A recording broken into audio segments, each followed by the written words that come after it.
Hi, this is Gwen from Gwen the Trash Witch. Welcome back. I'm going to share with you my junk journal madness journal for April and show you what I've completed on it so far. This is an open collaboration hosted by Susan at I Totally Love It. And every month she has a guest collaborator, which this month is Jennifer from Scrapbooks and Memories. And Jennifer suggested the theme, and it is neutral and roses. And then Susan rolls her die, and we find out that for this month we're to include 8 items, and those are things that are very, very common and easy to get in. 8 included items, and they're like fabric, photos, glue, no, is glue on here? I don't know. Newspaper, recipe cards, die cuts, those types of things. I think glue is not on here. That was just me searching. And then you're to make items. And for this month, it is to make 9 items. And those are things like tags and pockets, belly bands, journal cards, altered envelopes, those types of things. So here we go. This is my journal that I'm working on for April for Junk Journal Madness. And what I've chosen to do is to alter a composition book. And I prepped it by gluing pages together, and I glue 2, rip 1, glue 2, rip 1. So that's how I went through and altered. And you can see it is missing quite a few pages, but I think that'll work out so we don't get a real wide journal with the alligator mouth, although it's already starting to pop open and I really haven't gotten very far. So what I chose as my theme for neutrals and roses is I want to do journals on ancestors, and you know, I'd like to do one on my dad and my mom, and I will do those. But what I chose for this journal was my great-grandmother, and her name is Isabella Deardon, and she lived in the small town where my grandparents lived, but she had passed before I was born, so I never got to meet her. My mother has memories of her, and I want to be talking with my mom more and seeing what she can remember and give me, you know, that primary source information on her. But I really didn't know too much about her, and I thought this would be a good place to start so that I could do some genealogy and see if I could get to know her a little better now. So I chose her for this journal, and the reason also I chose her is because she was known for her gardens and her rose gardens specifically. So I thought that would be perfect. This composition book is covered in scrapbook paper. I put some lace here. This was my altered index card that I just completed for last week, and it was perfect for the cover here. So going into this, there is a pocket over here, and fortunately on Ancestry.com, I've been able to get some information on Isabella, and her parents were from, her parents were from England. So they immigrated over from Essex, England, and this was a later picture in life that is Isabella in her garden, and you can see there's roses everywhere. And you know, it wasn't like now where we go to Home Depot or we go to the nursery and we get our pick. I mean, they were taking cuttings, they were, you know, trying to root them, and lots of stories of how a lot of the different homes would share. If someone got a new rose from somewhere, everybody would go get a cutting, so that's kind of exciting. So anyway, here's some information. This was taken by one of her daughters quite a few, I mean, I don't know, probably 50 years ago. No, more than that. I'm sorry. I have no sense of timelines, but she interviewed her mom and wrote all this down.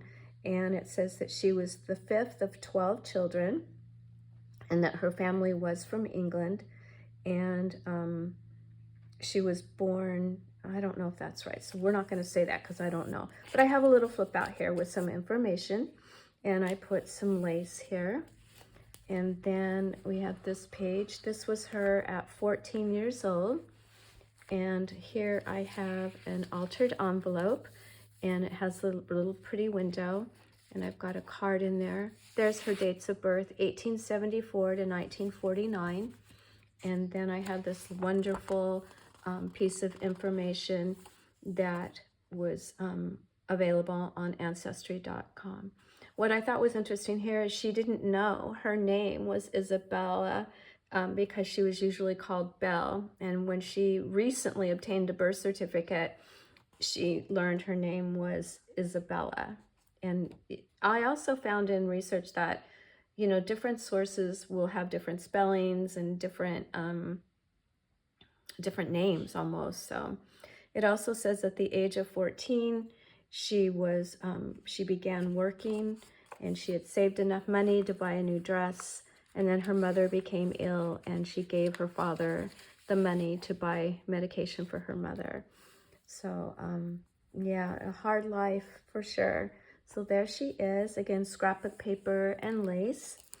On this page, I have, this would be my great-grandfather. I believe he was about, well, he was 6 years older than Isabella, so he would have been about 20 in this picture. His parents also were from England. I have a little pocket here. And again, more information talking about how she met him and how her mother didn't make it, and she met him at a dinner at some friend's house. They actually had gone to school together, but again, her being 6 years younger, he was older and I guess would tease her, and she didn't really care for him when they were in school. She also never went past the 4th grade. But my mother remembers her being an avid reader, and her and my grandfather ended up running the general store. So their math skills must have been pretty good too. Here is a belly band, and I've got a card here. It's not a journaling card. It does have more of the information. It talks about how she worked for his mother for a while. She earned $1 a week. And eventually they did want to get married, and he asked her father for her hand, and her father said, how can I let her go?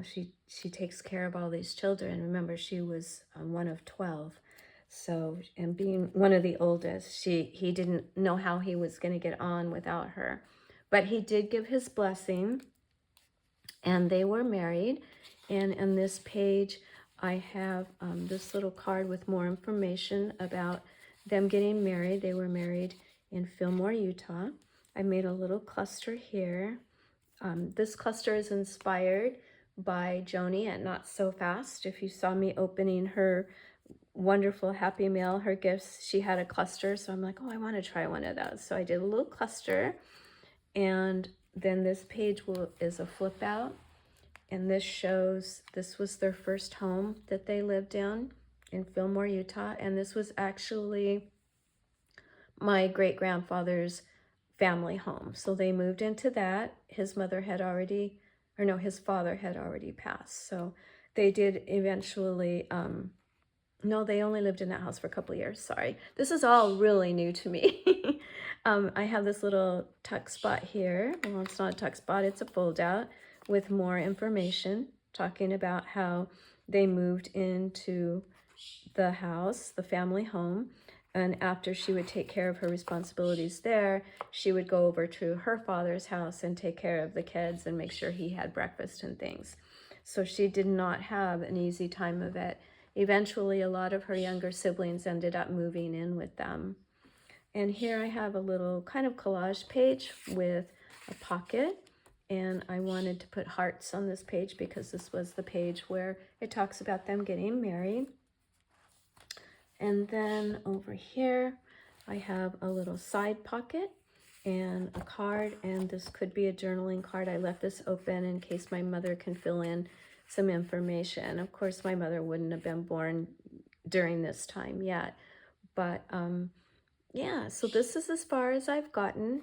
I have another little cluster here, and I'm having a lot of fun playing with these neutrals. They do look more vintage, I think. I'm putting in a lot of lace, and for the roses, I am using primarily, so far anyway, some Timu papers, the little 6x6. I think they might even be 4x6, and just sort of using and cutting the different parts of the roses off and using them in different places. So it's kind of, you know, pulling the theme together. Here on this, I've used one on this belly band, you know, where I used book paper. So yeah, I really like the way those roses are showing up on every page. The inks I'm using are Tattered Rose. It's a very, very pale pink, and tea dye. I felt like the vintage photo was almost just a little bit too harsh. I like the tea dye. It's a little softer. So that is where I am so far for Junk Journal Madness April. This is an open collaboration, and last month I jumped in at least halfway through the month. So it's not too late to join in. And if you go to Susan's page, these are free printouts you can get. And it's really nice because it kind of helps you remember to use things that maybe you've forgotten to use, or maybe you've never tried before. So it kind of keeps you from using those go-to pieces that maybe you use a lot. I don't know if I'm explaining it well. I hope so. So go check out Susan's page. She does have the opening video where she chooses the theme and introduces the guest collaborator. If I haven't explained it well, you know, I invite you to go over, follow the hashtag Junk Journal Madness, and see what others are making for April for neutrals and roses.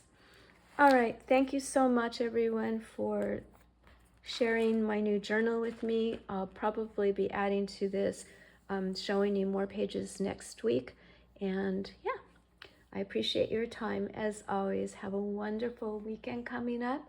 And if you like this video, if you wouldn't mind giving me a thumbs up and leaving me a comment, I always enjoy your comments. Okay, friends, talk to you later. Bye-bye.